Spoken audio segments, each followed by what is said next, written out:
different builds, different maps, where you can build something more effective than a PPC Gauss-Mech or the like. I think they'll probably keep the public queue randomized, and so I don't think you'll see a huge change in the what you're referring to as the overarching metagame. I think you're going to have that. Well, yeah, we don't necessarily have to solidly mean in the place. public meta. We can mean the But- private meta, which is the competitive meta is slightly different from the public one. Yeah, I definitely think you'll see like a lot. You could have a lot more brawling builds on the smaller maps like River City, Forest Colony, etc. And then like you're gonna see a ton of jump snipers on Alpine and the new Crimson Strait, etc.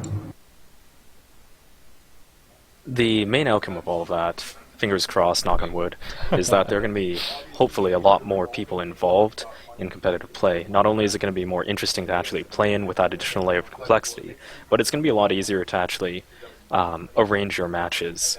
At the moment, our only choices are going and trying to sync drop against people. And with ELO, there were matches that we've done for Arhad where we've spent probably a total of 4.5 hours trying to sync and getting 2 drops against our opponents. And eventually they just conceded the third. But problems like that are turning a lot of people off actually getting involved in organized play. So just being able to solve that, get drops done quick, fast, multiple opponents, is going to do a lot for the health of the competitive scene.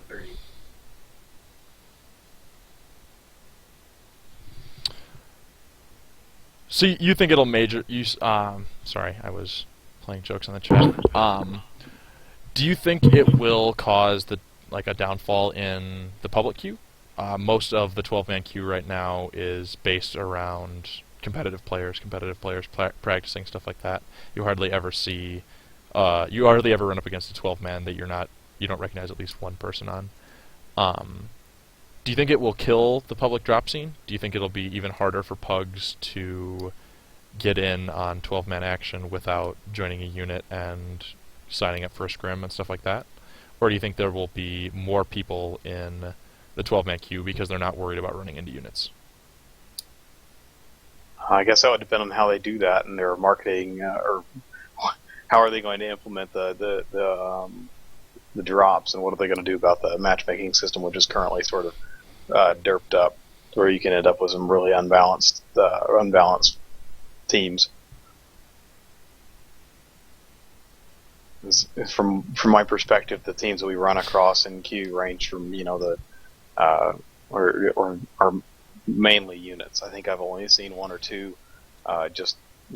Hey, you guys want to make a 12-man? Let's go hit up NGTS or something like a public TS or comm servers or something like that, and do this. I think I've only seen that like 1 or 2 times, and they get rolled pretty hard because we've been on comms for a while, and everyone in a unit generally knows how to play the game and how the rest of the unit's going to react. So I think it's really discouraging right now for a player that's only done the public queue to come in and try to do an organized 12-man drop with just with his friends on a whim.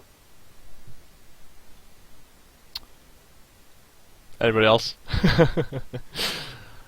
All No, right. I agree. I think that the benefit's going to be it's going to drive a lot more players to play in 12-mans, even the competitive units, because we'll have more control over that environment, and hopefully it'll attract more people into this realm of things.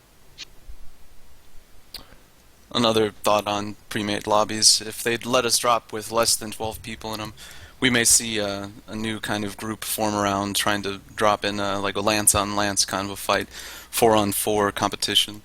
It opens up the door to more things like that. That would be interesting. I wonder if once they have private lobbies, they'll bring on the queues anywhere from 1 to 11, because that would make it more appetizing to just get a group of friends together and play a few drops, no matter how many people you have. You don't have to have a full unit organized, that kind of thing.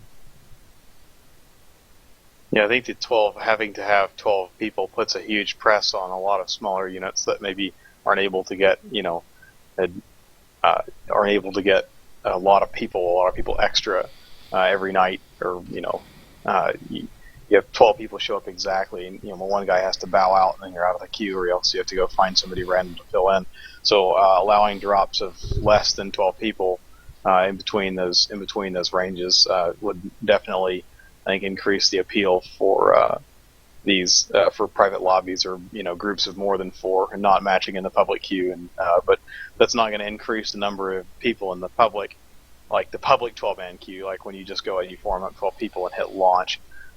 Foresee an initial decrease, if I had to guess, just an initial decrease, just because all the people that were dropping their competitive units and different units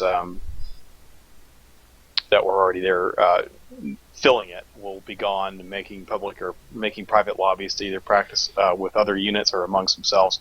But then I think the people that were currently too worried or not coordinated enough to participate in the public 12-man queue might step up there and fill it up, especially if the ranges are if the range from 1 to 11 and then 12-man is also available. It makes it seem less unattainable to drop the 12-man, because right now it's kind of daunting to move up from your group of 4 buddies to let's find 8 more people and drop into this huge bunch of nonsense. I don't know how hard it would be to implement, but they could try something like doing like an 8+4 queue or something. Team of 8 can drop with 4 additional people, but the 4 additional people have to be in a 4-man already. It can't be just like 3 and 1 plus the 8-man. Just a thought. Alright, well then the last thing I want to touch on is community warfare and how that will affect competitive play.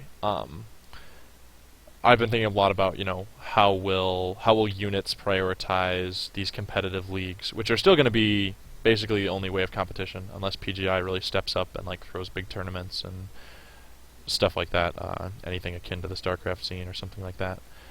But so it's still going to be up to groups like Merrick, groups like Run Hunt or Die, stuff like that, to form these tournaments. How do you think units will prioritize actually participating in the community aspect of the game versus actual competitive matches and competitions?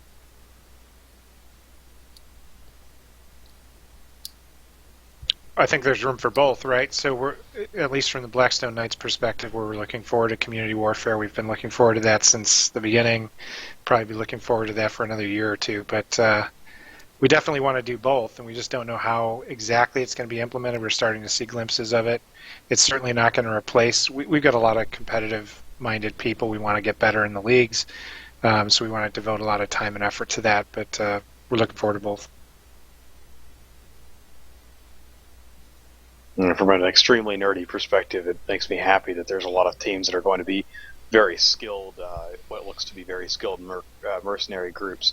And depending on how they implement or use the mercenary groups in community warfare, that could lead to the sort of, and from canon, sort of the legendary, very skilled mercenary groups that were present in canon, sort of being represented by these highly competitive mercenary groups, which had started long before community warfare launched. And I do believe that there's certainly at least the 228 has enough people that even if we needed to field 2 or 3 12-mans to accommodate community warfare as well as a competitive campaign, this is possible. It's also, since we're assuming that stage 1 for community warfare would be the implementation of private lobbies, then you can, and the ease of scheduling these competitive leagues will allow them to be played at the same time that you participate in community warfare, since they're not going to, I'm assuming they're not going to do something as silly as restrict, depending on where your mechs are in community warfare, restrict them from use in competitive or private lobbies. So I have a feeling that scheduling would be fine. You'd be able to continue running these.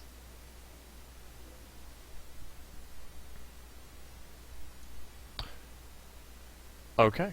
Well, I guess that kind of finishes that up. Well, we're coming up on an hour, actually. It's right about an hour. I've got through basically everything that I had on my list to talk about right now. Is there anything you guys want to talk about? Anything you think is important to the current state of competitive play? Anything you think might change the meta, etc.? All right. At this time, not really. Just excited for UI 2.0, Phoenix package, and eventually community work. Magical UI 2.0, which will fix everything. I get to name my Hey, I'm Max. just glad my backspace key works now, man. For sure. Yeah.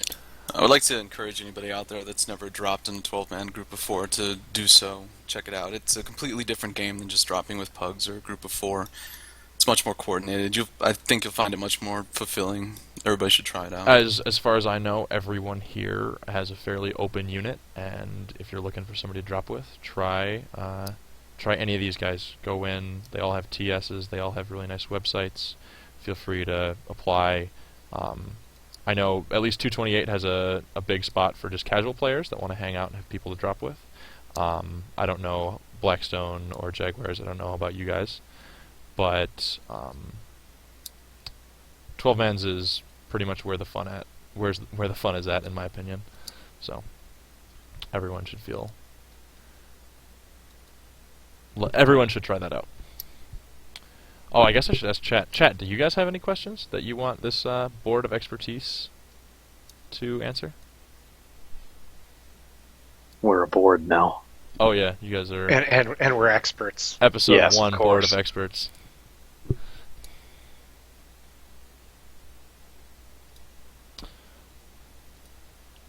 Blah blah blah blah blah.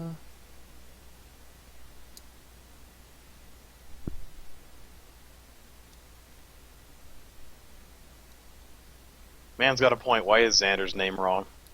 Oh God, Xander's name is wrong. I just 'Cause- noticed that myself. 'cause wasn't I- That's looking at why the he's feed. been angry the whole first Cause, half of this. cause I done fucked up. That's why. All right. Well, there's a first giant mistake. I'll have to fix that. But actually, though, let me look over at chat. Question about PPC heat. Do you guys think it's actually too high? Yes. Slightly. It doesn't need much of a buff, but No, but it's maybe a little 1 point bit too high. reduction. Maybe try 14 on the ERPPCs. Yeah, the ERPPC has been taken a little over the top. It's not used in competitive drops hardly at all anymore. It is 15 on the tabletop rules, but I know this isn't tabletop, so. Yeah, he's. I- It was a little bit overpowered, a couple months ago, with the fact that it does full damage all the way up until 0 meters. But it's supposed to be used if you're supposed to be a PPC specialist if you want to use PPCs. But right now they're not really giving you room to actually use the ERs. The standard PPCs are still the sort of bread and butter of Assault Mechs, just for the amount of pinpoint damage they do at long range. There's another question. This is kind of older-ish news, but what do you guys think about the gauze change, the charge up? Do you think it's... I personally think it's a buff. As soon as I got it and I realized that I never had to miss a shot unless I wasn't paying very close attention, I was pretty happy, because the gauze rifle can be nearly 100% ammo efficient as long as you just hold it down if you feel like you're going to miss a shot. But I know a lot of people have varying opinions on how that works.